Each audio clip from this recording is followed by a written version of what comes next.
মিরপুর ১০ ঢাকার অন্যতম ব্যস্ত একটি মোড়। প্রতিদিন হাজারো মানুষ এখানে চলাচল করেন। কিন্তু এখন এই এলাকায় ভোগান্তির নতুন নাম ব্যাটারি চালিত অটোরিকশা। কোনো রকম ট্রাফিক নিয়ম না মেনে যখন তখন ব্রেক কষে দেয়, ওভারটেক করে, চলে মেইন রোডে। ফলে শুধু যাত্রী বা পথচারী নয়, বাস, ট্রাক, এমনকি প্রাইভেট কার চালকরাও প্রতিদিন পড়ছেন ঝামেলায়। যানজট বাড়ছে দুর্ঘটনার আশঙ্কাও। অটোরিকশা চালানোর সময় দেখা গেছে অনেক সময় রানিং গাড়ির সামনে দিয়ে ঢুকায় দেয়। তারপরে ওদের সিগন্যাল দিলে কোনো সিগন্যাল মানে না। তারপরে হঠাৎ করে ডান পাশ থেকে এসে রানিং গাড়ির সামনে বামে ঢুকাই দিচ্ছে। অনেক সময় ডান পাশে ওদের কিছু বলতে গেলে গালাগালি করতেছে। তারপরে হাতে পিক আপে চলে তো অটোরিকশা, পিক আপ দিয়ে যে কোনো জায়গায় সচরাচর ধাপ ধুপ ঢুকাই দিচ্ছে। একটা গাড়ি অনেক সময় 40-50 টান থাকে, তখন কিন্তু অনেক সময় হঠাৎ করে একটা রিক্সা যদি গাড়ির সামনে ঢুকাই দেয়, তখন কিন্তু ব্রেকটা কন্ট্রোল করা অনেক কষ্ট হয়ে যায়। মনে করেন যে অটো রিক্সা কোনো সমস্যা নাই তো।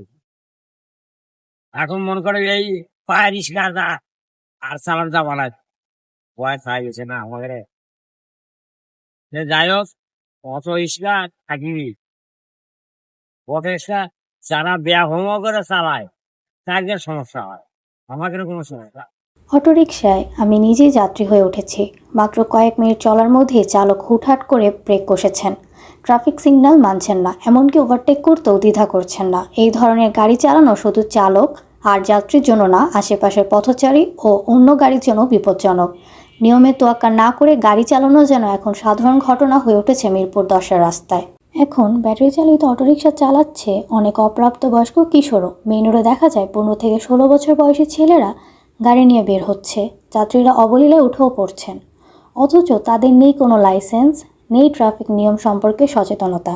স্বল্প সময় গন্তব্যে পৌঁছানোর ক্ষেত্রে ব্যাটারি চালিত অটোরিকশা কার্যকরী হলেও ট্রাফিক আইন না মানা এবং বেপরোয়া চলার কারণে প্রতিনিয়ত বাড়ছে দুর্ঘটনার ঝুঁকি। এমন পরিস্থিতিতে ব্যাটারি চালিত অটোরিকশা নিয়ন্ত্রণে কার্যকরী পদক্ষেপ না নিলে পরিস্থিতি আরো জটিল হতে পারে। মিরপুর ১০ থেকে আমি সাদিয়া আফরিন, ক্যাম্পাস টিভি, ঢাকা।